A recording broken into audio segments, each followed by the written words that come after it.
Oracle dropped 3.3% today, closing at $186.61. The Wall Street Journal published a piece this morning titled "The American Rebellion Against AI is Gaining Steam," and Oracle landed squarely in the crossfire. Separately, Trump's trading disclosures surfaced today, naming Oracle as one of the positions. Whether those two headlines caused the move or just amplified it, the result is the same. One of this year's hottest infrastructure names just had a rough day. SPY was down 2, but not 3.3%. This was Oracle-specific pain. Before today, Oracle was up roughly 18% year-to-date. That's a stock that had been doing almost everything right. Winning OCI contracts, landing AI workload deals, posting strong cloud revenue growth. Today's move doesn't erase that run, but it does interrupt the narrative. And when a stock with this much institutional ownership drops this sharply, it's worth asking, was this random or did something change? 6 days ago, May 12th, Oracle filed a material 8K with the SEC. It flagged 3 items: 502, 7.01, and 9.01. Item 502 deals with executive departures or compensation changes. That's the one that catches governance watchers' eyes.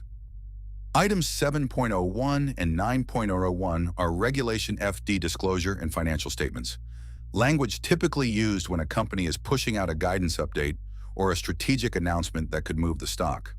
The market had 6 days to digest this. Today may be the delayed reaction. The filing itself doesn't tell us the full picture, but the combination of items is not routine boilerplate. Here's something that cuts against the bear case. Both Wedbush and Oppenheimer reaffirmed outperform ratings on Oracle. Oppenheimer on May 12th, the same day as the 8K, and Wedbush on May 13th, the day after. Neither firm downgraded, neither cut their target. That's 2 of the more closely watched tech desks saying, in effect, we've seen the filing and we're not changing our view. That doesn't mean they're right, but it does mean today's sell-off is running against the grain of recent professional opinion, which makes it either a buying signal or a sign that the buy side knows something the sell side hasn't priced in yet. Zoom out and the macro backdrop is doing Oracle no favors.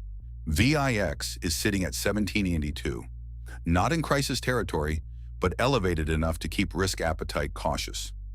The WSJ's AI rebellion piece reflects a real shift in tone. After years of AI spin is non-negotiable, some large enterprise buyers are starting to question ROI on massive cloud and inference contracts. Oracle's OCI buildout is capital heavy. If the market starts discounting the probability that those contracts renew at scale, the valuation math changes fast. The Trump trading disclosure angle is worth flagging, but carefully. Benzinga reported today that Oracle appeared in the disclosed positions. This matters for sentiment, not fundamentals. Political proximity to a stock can create both attention and volatility. It doesn't change Oracle's cloud revenue or its contract backlog. But in a news-driven tape, that kind of headline can trigger stops and amplify a move that was already in motion from the filing and macro backdrop. So what does 3.3% actually signal? Here's the honest read.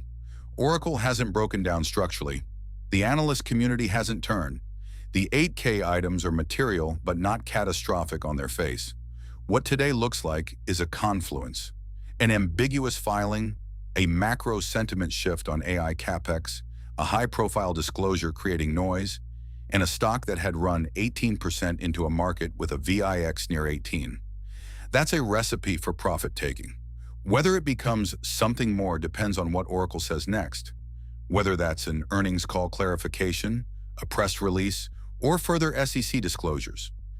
The bottom line, Oracle's 3.3% drop on May 18th is not a random blip. It connects to a real SEC filing, a real shift in AI sentiment, and real noise from high-profile disclosures.